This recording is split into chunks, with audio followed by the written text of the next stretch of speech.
ಅವರು, ಆಮೇಲೆ ನಮ್ಮ ಗೌಡಮ್ಮ ಅವರಿದ್ದಾರೆ. ಈಗ ಇನ್ನೇನು ಕಾರ್ಯಕ್ರಮ ಪ್ರಾರಂಭವಾಗಲಿದೆ. ರಘು ಜಾಣಗೇರಿ ಅವರು ಎಲ್ಲಿದ್ದೀರಿ? ದಯವಿಟ್ಟು ಬನ್ನಿ.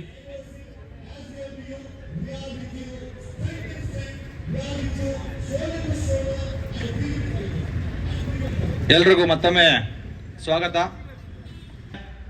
ಬಹುಶಃ ಅಷ್ಟೊಂದು ದೊಡ್ಡ ಸಂಖ್ಯೆಯಲ್ಲಿ ಜನರು ಅಲ್ಲಿ ನಡೆದಂತಹ ಒಂದು ಅನ್ಯಾಯ, ಘೋರ ಅತ್ಯಾಚಾರದ ವಿರುದ್ಧ ಧ್ವನಿ ಎತ್ತಿದ ಕಾರಣಕ್ಕಾಗಿ ಮತ್ತೆ ಈ ವಿಚಾರವಾಗಿ ಮಾಧ್ಯಮಗಳು ಕೂಡ, ಮುಖ್ಯ ಮಾಧ್ಯಮಗಳು ಅಲ್ಲದೇ ಇದ್ರೂ ಕೂಡ ಏನು ಯೂಟ್ಯೂಬರ್ಸು ಸೇರಿದಾಗೆ ನ್ಯಾಯ ಸಿಗಬೇಕು, ಅನ್ಯಾಯಕ್ಕೊಳಗಾದವ್ರಿಗೆ ಸತ್ಯ ಹೊರಬರಬೇಕು ಅಂತ ಹೇಳಿ ನಿರಂತರವಾಗಿ ತಮ್ಮ ಧ್ವನಿಯನ್ನ ಎತ್ತಿದ ಕಾರಣಕ್ಕಾಗಿ ಇವತ್ತು ಧರ್ಮಸ್ಥಳದಲ್ಲಿ ನಡೆದಂತಹ ಹತ್ಯಾಕಾಂಡ ಆ ವಿಚಾರವಾಗಿ ಮತ್ತೊಮ್ಮೆ ಇದು ನಿರಂತರವಾಗಿ ಇಲ್ಲಿರ್ತಕ್ಕಂಥ ಹಲವಾರು ಜನರು, ಹೋರಾಟಗಾರರು ಮತ್ತೆ ಒಂದು ನಿಗೂಢವಾದಂತಹ ಸಾವುಗಳು, ಅತ್ಯಾಚಾರ, ಕೊಲೆ ಇವೆಲ್ಲವೂ ನಡೀತಾ ಇದೆ.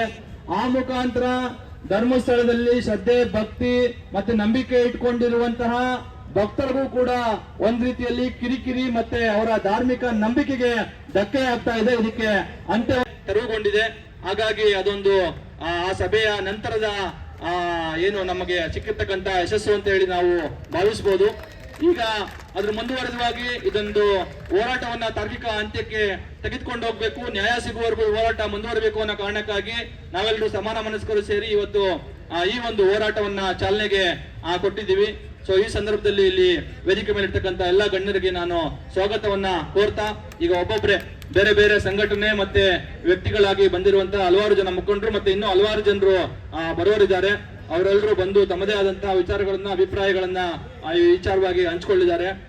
ಇಷ್ಟನ್ನ ಹೇಳ್ತಾ ಈಗ ವೇದಿಕೆ ಮೇಲೆ ಇರ್ತಕ್ಕಂಥ ಬಾಲನ್ ಸರ್ ಅವರು ಸ್ವಲ್ಪ ಹೊರಡ್ಬೇಕು ಅಂತ ಹೇಳ್ತಾ ಇದ್ರು. ಹಾಗಾಗಿ ಅವರು ಇಡೀ ಈ ವಿಚಾರವಾಗಿ ವೇದಿಕೆಯನ್ನ ಉದ್ದೇಶಿಸಿ, ತಮ್ಮನ್ನೆಲ್ಲ ಉದ್ದೇಶಿಸಿ ಮಾತಾಡಬೇಕು ಅಂತ ಹೇಳಿ ನಾನು ಕೇಳ್ಕೊತೀನಿ. Thank you.